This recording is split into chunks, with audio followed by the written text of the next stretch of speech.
Hello, everybody, and welcome back to another episode of Scientific Yapping of Word Salad with none other than L. Ron Hubbard as we continue discussing Scientology.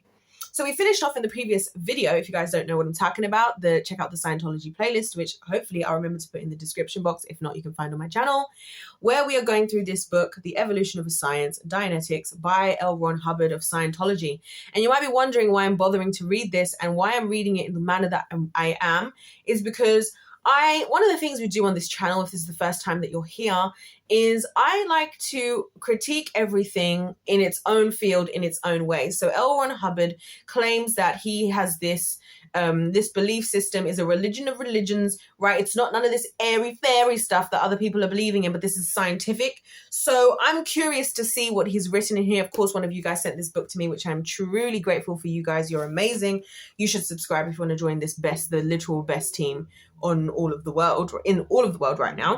We're continuing in chapter 2. We just finished off on the last one talking about I was telling you guys about the limitations of scientists and how I feel like he's being manipulative, using scientific yapping as a tool to manipulate people by making himself sound so intelligent that, oh, no one's going to question what he's saying, or everyone's going to want to trust what he's saying because he gives you enough logic that you're sold that he knows what he's talking about. So when he says that you don't need to worry about glaringly problematic things, you actually believe him, and largely because he's made you feel like you are a lesser mind, you're less intelligent in one way or another, purely based on overloading you with scientific yapping. So this is where we're at, and we're going to continue about this energy thing that we started with before. So I'll just read the last statement from chapter 2 from the previous video, and we'll continue. So the last statement was, life is energy of some sort. The purpose seems to involve energy. We are being heuristic, which we read the definition for that, which is basically, doing science experiments, trial and error, that kind of thing. No arguments necessary, because all we want is something with a high degree of workability. You see how also, I wanted to point this out. I didn't even say this before. We've gone from something that's completely workable. What is it? Always workable. Where is it? He says something like, yes, even before, probably a very a good workable heuristic, a workable one is worth an infinity of Okay, yeah, so highly workable, high degree of workability. That's all any scientist needs. If this won't work, we'll dream up another one and postulate until something does work. So that's where we left off. If you want to know what my finishing thoughts were about this as being a scientist, go and check out that video. So here's this video. What is energy doing? He says, it's surviving, changing form, but surviving. So, in other words, to go for one of the laws of I believe it's one of the laws of thermodynamics. I never remember which law is which, but the energy cannot be created nor destroyed. This is what he's saying. What is energy doing? It's surviving, changing form, but surviving, right? So, let's just keep going with it before I start going off again. What is life doing? It's surviving. So he says life is energy of some sort. Life equals energy of some sort. So what is energy doing? It's surviving. Changing form, but surviving. What is life doing? It's surviving. Okay. Now, maybe it is doing a whole lot more, but we'll just try this on for size. What is the lowest common denominator of all existence, which we have found so far? And he says survive. The lowest common denominator of all existence. Now, to put this into plain English, he's saying, what does everybody and everything in this world have in common? What is it that everything, whether to be us as humans, the plants, the animals, whether it's you live in Venezuela, whether it's you live in Australia, whether it's you live in South Africa, whether it's you live in Canada, what is it you have in common? Whether you're rich, whether you're poor, whether you're black, whether you're white, whether you're male, whether you're female, whether you're whatever you are, right? What is it that we all have in common? It's this thing of surviving. So this is where he's brought us all to get to his conclusion. Now, here's what I want to just throw out there. My little theory. This is what's making it so hard to get through this, because I have all these theories. Because I've been observing L. Ron Hubbard myself, and I've been listening and taking in all this information. So I have a lot of thoughts. And so when I'm reading what he's actually said in this book and his so-called observations and research, I have a lot to comment on from what I've seen. So what he's essentially done is he's taken all this experience he's had, because we know that he's been around the houses. He's been around going through all of the world, seeing lots of things and observing. And now what he is doing, and this is what I believe he's seen things that he knows, and I'll say this time and time again, I believe he saw things that we, the average person, I'm not going to include myself, the average person would not believe in terms of the spiritual outward supernatural things, right? Because I know for a fact, also having not only lived in the Western society, so for example, coming from places like Africa, a lot of places like Africa, the South Americas, the Asias, a lot of places to this day experience supernatural activity as a norm, continue rituals and things as a norm, as something that they do. It was as soon as literally today I saw a young lady explaining about a ritual that they do in Vietnam, a shrine that they hold to these people.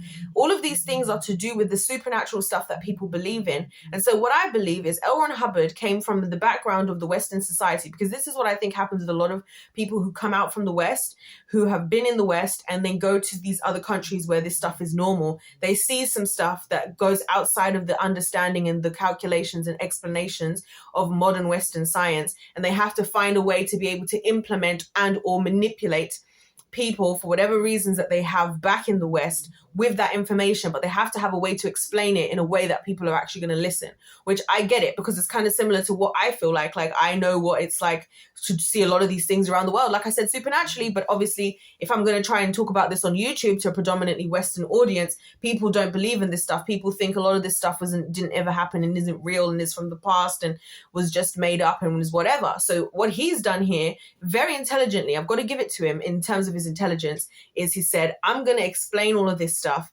scientifically.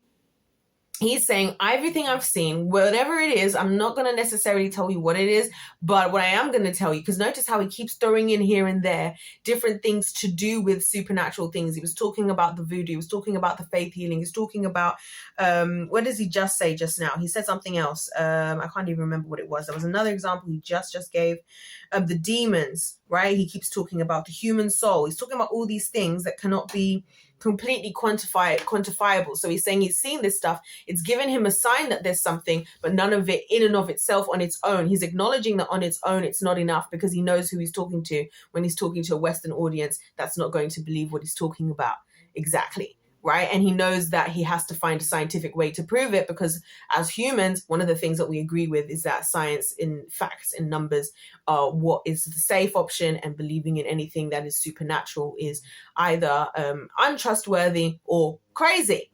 So this survive thing, that's what I believe is what he's coming from, because I know that a lot of the stuff that people do when it comes to the supernatural activity is for surviving. A lot of the rituals that people do where they say every New Year, for the first 3 weeks of the year, we do this because we believe it will bring us good luck. If you look historically into those things that people do, they were giving up like their actual, they were doing rituals and sacrifices. The things that they're doing are actually historical rituals and sacrifices to specific gods, like the god of fortune or the god of rain or the god of prosperity or the god of fertility. So why are they doing that? To survive. That was what I just spent all that time explaining in what's actually, I believe, is happening versus how he's explained it here by using this and using scientific language. That's why he's not talking about purpose. He's not talking about whatever. He's saying the dynamic lowest common denominator of existence, right? The English language is one of the greatest languages to use for manipulation. I've realized. I always say this to you guys about how crafty you can be with the English language. What word at one time can be considered the word murder, on another day we would call abortion. That's not me being judgmental. I'm just saying that we have this way in English of when one word means, we can be talking about the same thing, the same overall result, but we could be talking about it in a way that gives off a completely different connotation and acceptance or rejection in society and in humans of today. So let's just think about that as well. So let's continue. The only test of an organism is survival. That can be computed. Okay, so this can be computed apparently. Survival can be computed. Let's see how that goes. We can even go so far to make it colorful and say that there was a beginning of a track, and at this beginning of track, somebody said, survive. He didn't say why, and he didn't say until. All he said was survive. So someone at some point told us all to survive. Is this going to be Xenu? Because we got kicked out. Because there was an overpopulation on the galactic, or the planet. with this galactic overlord Xenu. I don't know, but let's just see where we're going with this, because this is interesting. Who's he as well?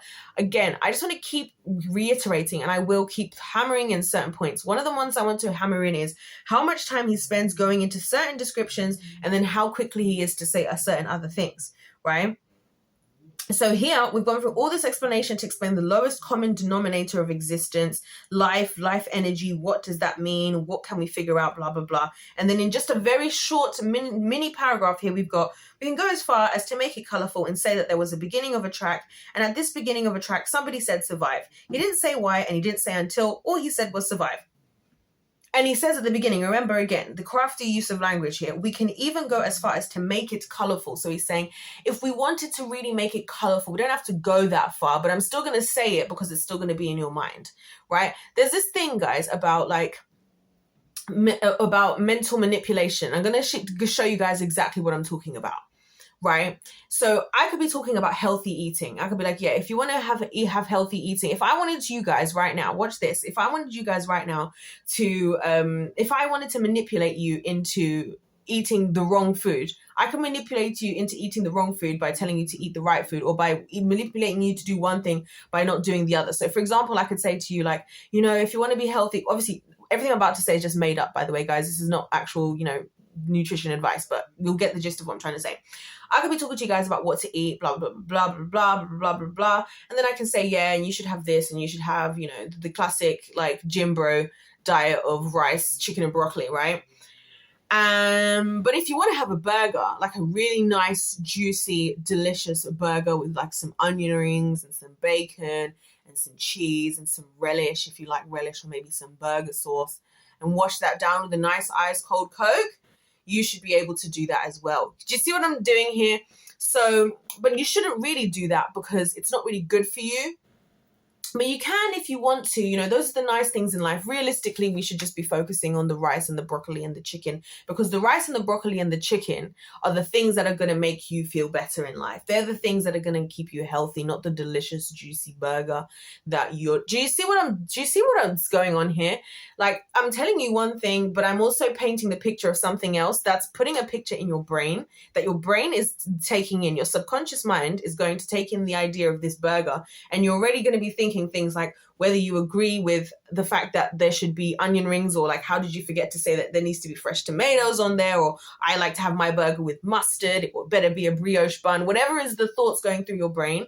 This is what I'm talking about, the manipulation tactics of somebody, because here he's saying, I've said all of this logical stuff. If we want to be colorful, if I want to put an image in your brain that I'm going to program you with, then let's just say that, yes, at a point, it wouldn't be crazy, right? We can go as far as to make it colorful and say that there was a beginning of a track. And at this beginning, somebody said survive. He didn't say why, and he didn't say until. All he said was survive.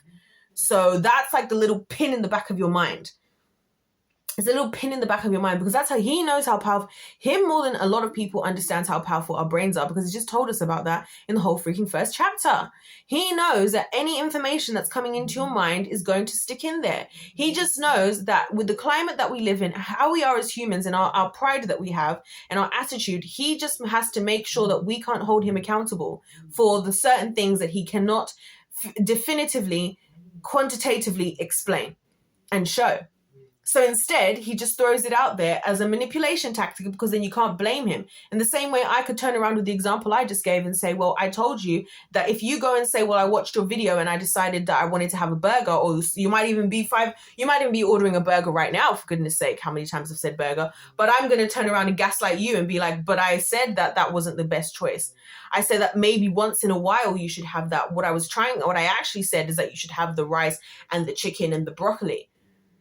Right? Do you guys see what I'm saying here? Like, I know that I must sound crazy. Do I sound crazy? Like, somebody in the comments, just one person one day, please just tell me in the comments, you're not crazy. Because please, I need this. Okay, so let's continue. So he then says, well, that's simple and it computes. It makes sense on the slide rule, and it makes sense for a lot of activity, and it seems pretty good. Let's see.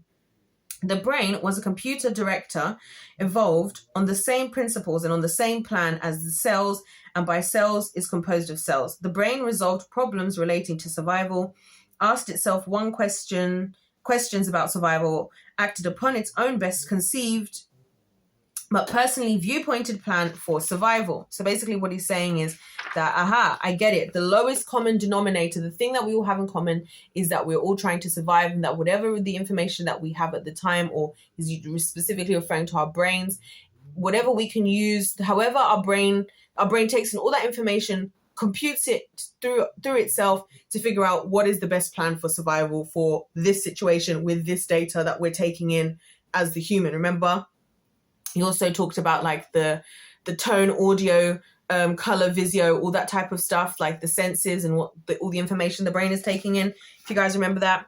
So he then goes on to say, if one sagged down toward unsurvival, one was goaded up the scale toward survival by pain.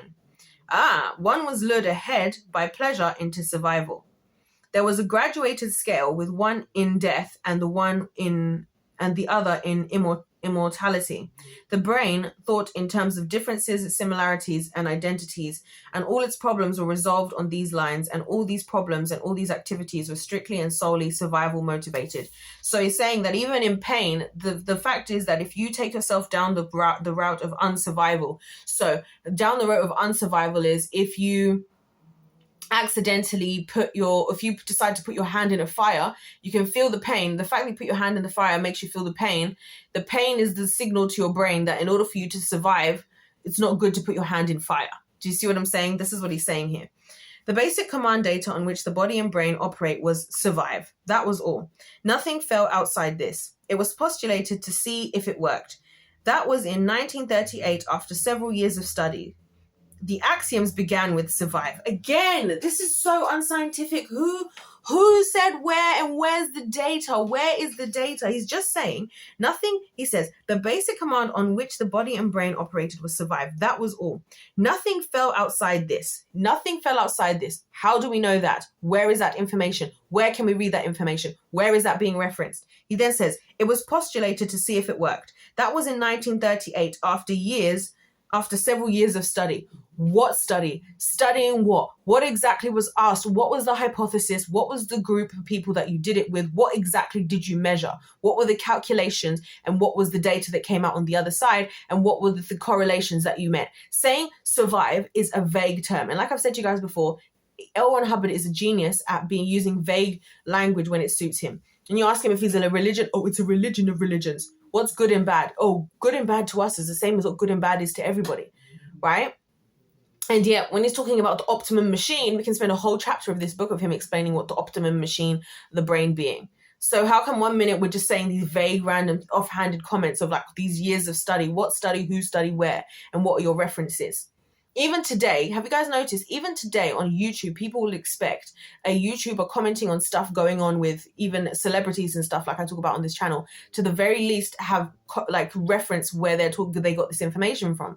Because people are like, well, who said that and how do you know that and where's the whatever? But in here, whenever L. Ron Hubbard decides, he's just going to say that he just did some study and not explain where any of this data is. I want to know where the data is. Where's the data, my friend? That we can all look at. Because again, guys, and this is a winning strategy in life. If anytime anybody ever says something to you, they should be prepared to show you where they saw that, where they got that, and where it says that. Right? I had somebody advise me about that when it came to the Bible. They were like, listen, if somebody ever is teaching you about the Bible, about God, ask them where it says that in the Bible. Don't just go with it because they said something. Ask them where it is. In the same vein, if somebody tells you something is scientifically proven, ask them this for the study. Ask them for the reference. Ask them to see, well, what is this study and exactly where did this study say that this happened? Case in point being, and I use these examples, this is why I don't trust in modern science. And if the Lord wills, one day I'll have my own scientific lab because I would love to do my own scientific research about so many things.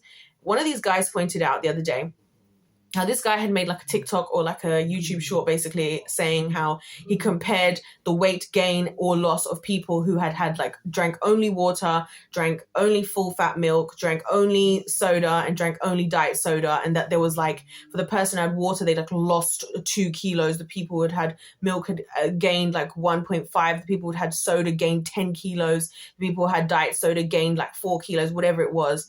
And that there was 100 people in each study. But the guy literally just searched for that one study that the guy in the YouTube short was talking about. And it turns out it was actually only 60 people. It turns out that they found that there wasn't a massive difference between the weight change of any of the groups of these people.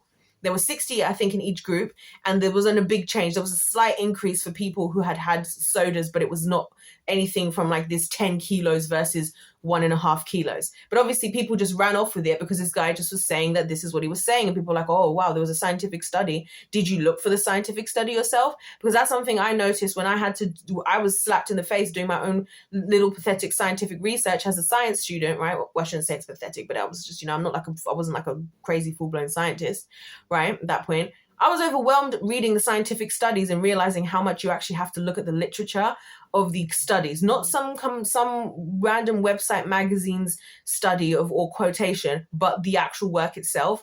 And you'll be surprised at what it actually does and doesn't say. So that's why I'm just saying here that it's very important to actually be able to see the studies of what people are saying and how they're making their claims. Because sometimes people just make claims in a crafty way. Like somebody could make a claim for the same exact reason with that statement. The guy could say, oh, well, drinking sodas increases significantly affects your weight loss. Well, significantly is a vague term that depends on what you think is significantly. Because if you think that gaining 1 extra kilo, 1.5 extra kilos is considered significant weight loss, to some people that's insignificant. To some people, it would have to be 20 kilograms to be significant weight gain or weight loss. So you guys see what I'm saying? Anyways, I'm just trying to help y'all be scientists as well. I know you're not scientists, but we should all think like a scientist, okay? Anyway, oh my gosh, I'm literally going all the way off the ledge, but it's going to be worth it.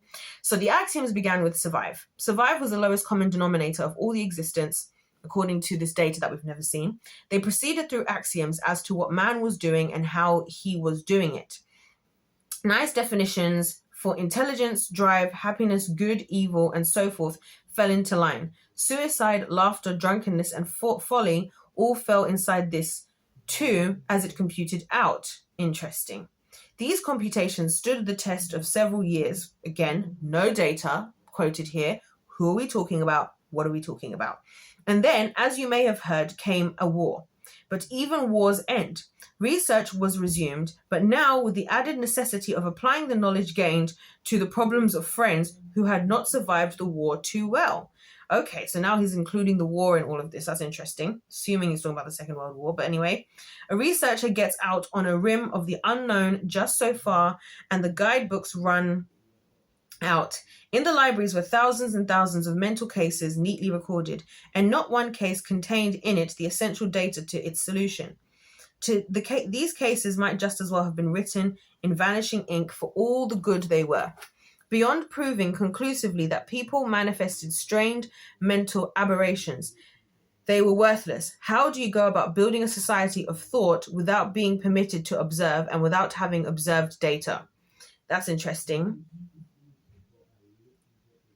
By having a God who guides us. But anyway, out of a multitude of personal observations in this and distinct lands, out of his observations in this and distinct lands, right? It was the first task to find a constant. I had studied hypnotism in Asia.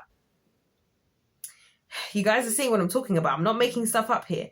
I knew hypnotism was more or less a fundamental. Whenever shamans, medicine men, exorcists, or even modern psychologists go to work, they incline toward practices which are hypnotic. So do you guys see once again this whole kind of supernatural, just outside the lines of science, just far enough that people are willing to entertain it, but not so far that people are like, this is airy-fairy. Notice how he keeps throwing these things in here, in and amongst all of this so-called scientific axioms and solutions and essential data and mental aberrations and all this stuff he's talking about. Right. But of what use is such a terrible, unpredictable variable as hypnotism? Unpredictable variable, he's calling it. On some people it works, on most it doesn't. On those whom it works, it sometimes achieves good results, sometimes bad. Wild stuff, hypnotism. The physical scientist, however, is not unacquainted with the use of a wild variable. Such erratic things usually hide real important laws. Hypnotism was a sort of constant thread through all the cults, the cheek of him, or hypnotic practices. Perhaps one might at least look at it. I wonder if he just decided he was gonna like replicate what he saw around the world, like for himself, and just do it in a way that he could trick every single person into it. I think he just tried to have like the witchcraft of all witchcrafts, like the sorcery of all sorceries, the religion of religions. gosh. The physical scientist. So hypnotism was examined, a wild radical. The reason it was wild might be a good answer. The first investigation of it was quite brief. It did not need to be longer. Examine a post-hypnotic suggestion. Patient in amnesia trance. Tell him that when he awakens, he will remove his left shoe and put it on the mantle. Then tell him that he will forget he has been told and wake him up. He awakens, blinks for a while, and then puts his foot forward and removes his shoe. Ask him why. My foot's too hot. He puts the shoe on the mantle. Why? I hate to put a damp shoe. Warm up here and it will dry. Keep this in mind. This experiment, the full reason for its importance did not appear for 9 years, but it was recognized that with various suggestions, one could create the appearance of various neuroses, psychoses, compulsions, and repressions listed by the psychiatrists. The examination promptly went no further. One had too few answers yet, but it was clear that hypnotism and insanity were somehow identities. A search was begun for the reason why. Okay, and we finally come to the end of this chapter, because this chapter has been going on and on and on. Like, this has been going on. And there's a little image here. It says it was clear that the hypnotism and insanity were somehow identities. You see this here, this image? So that's the image. Also, look at how evil the look is in this guy in the front. I have something to say about this, by the way, guys, because I have a theory now based on what he just said. I'm going to just reread that last little passage before I tell you guys my theory, because I have a whole theory about what's really going on here. And I also want to read a definition or two before I finish my point for this video. So, a patient in amnesia trance. Tell him that when he awakens, he will remove his left shoe and put it on the mantle.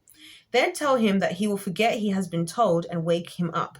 He awakens, blinks for a while, and then puts his foot forward and removes his shoe. Ask him why. My foot's too hot. So I want to just focus on that for a second, right?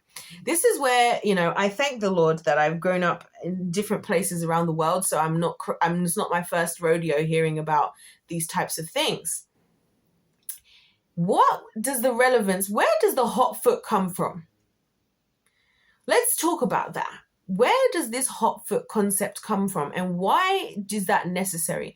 Could it be, and this is what I'm going to just throw out there as my question that's going to lead you into my theory.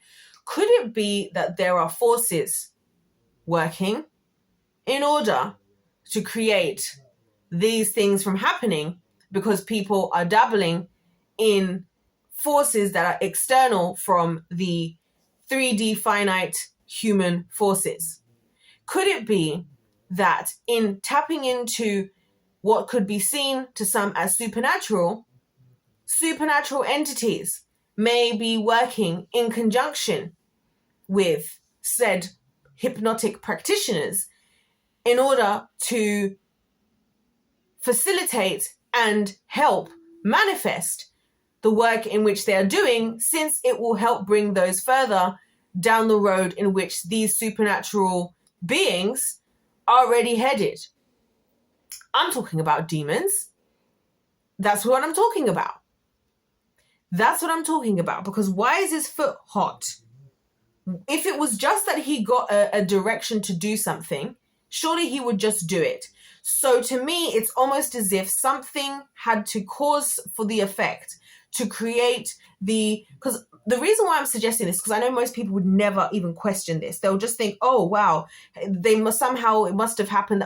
Why did there have to be heat involved? If it was just a direct direction, if the brain is just a machine that we are inputting things into, what is the correlation? If it was just that he doesn't remember, because remember, it just said here, it says, the patient, tell him that he will forget he has been told and wake him up. Why isn't his answer just, I don't know? There's still a reason. I'm not going to gloss over that. So that's interesting. So he finishes here at the end by saying, keep this in mind with this experiment. The full reason for its importance did not appear for 9 years, but it was recognized that with various suggestions, one could create the appearance of various neuroses, psychoses, compulsions, and repressions listed by the psychiatrist. The examinations promptly went no further. One had too few answers yet, but it was clear that hypnotism and insanity were somehow identities. A search was begun for the reason why. You guys, we're going to have to come back to, you guys need to come back to the next video, like, for this, because this is insanity. Like, if this is what people are reading, I honestly can't believe this. Like, I am in shock from where I'm sitting that this is what people have been being told by this L. Ron Hubbard fellow. I don't know how anyone is following in Scientology, and I'm very sure the more that I read about this, that most people who are involved in it probably get in too far with a lot of things not making sense, but they're just in too far and they can't get out now. Sorry, I'm just trying to look for one of these. I want to look for the definition of neuroses. So it says, plural of neurosis, an emotional state containing conflicts and emotional data, inhibiting the abilities or welfare of the individual. Okay, so your state out of like your normal state. So again, like being hypnotized, like neuroses, okay, like psychosis, compulsions, repression. So this other hypnotic state, whatever this state is. So in the next video, anyways, we'll continue with, look at the title, Demons of the Mind. We'll continue with Demons of the Mind. And I just want to say this, ladies and gentlemen, this is one of the most interesting things I honestly have ever read in my life. Like, this is one of the most interesting things that I've read in my life, because I've never seen such intelligent manipulation in my entire life. Like, I have never seen somebody so intelligently manipulative that has truly understood humans. Because a lot of his observations about humans are the same observations I make. That, you know, we as humans, we naturally want something to follow. We naturally want to have a God. And so what he has done is he has positioned himself to be the most attractive God that there could be out there, because he's not going out there and acting like some higher fellow. What is it that I was even told both times I went into the Scientology, when I went in New York and when I went in Scotland, in Edinburgh? What did they say? This isn't just some airy-fairy spiritual stuff. This is science, right? And whoever you are, whatever you are, they will, like a chameleon, they will find a way to take all of this and convince you this with all of this stuff. So, you know, he literally has marketed himself as the most attractive God that is out there. And then he overwhelms you with a lot of information and a lot of things that you need to do that keeps you distracted and keeps you working. It overwhelms you and breaks your spirit by thinking you need to trust in him because you have the opportunity to get a higher IQ and all this and that and the other, and to remove your reactive mind and survive and whatever. Like, it's insane. Anyways, guys, let's go to chapter 2, where we'll continue to see whatever is going on next. The Demons of the Mind. Chapter 3, sorry. So stay tuned. Don't forget to check out my other videos. I've got other videos of the just Scientology. They're also a lot less heavy than these videos. These videos are quite heavy, I'm not going to lie. Not for everybody, but if it is your cup of tea, if it's your kind of thing, stick around. Let me know if you guys want me to speak about anything else to do with Scientology. For now, I'm just going to keep reading this, because this is really the fundamentals of how he really got himself where he is, because he was producing these articles. And this is how he gained his popularity, doing all of this stuff. And then before you know it, he's been put into a book. Before you know it, now he's, you know, running this organization called Scientology, which, although is seemingly a lot smaller than, from what I understand, than what we think it is, at the same time is unfortunately quite influential, from what I can also see. So anyways, guys, thank you so much for watching this video. Don't forget to hit the subscribe button, because if life's a game, let's play to win. Let me know your thoughts in the comment section down below. Let me know if I'm not explaining things clearly enough, if it's still not really making sense, because I don't want to I don't want to be an L. Ron Hubbard. So just tell me, like, girl, you're not making sense right now, and I will try my best to do better. So thank you guys so much for watching. God bless you all, and I'll see you in my next one. Goodbye.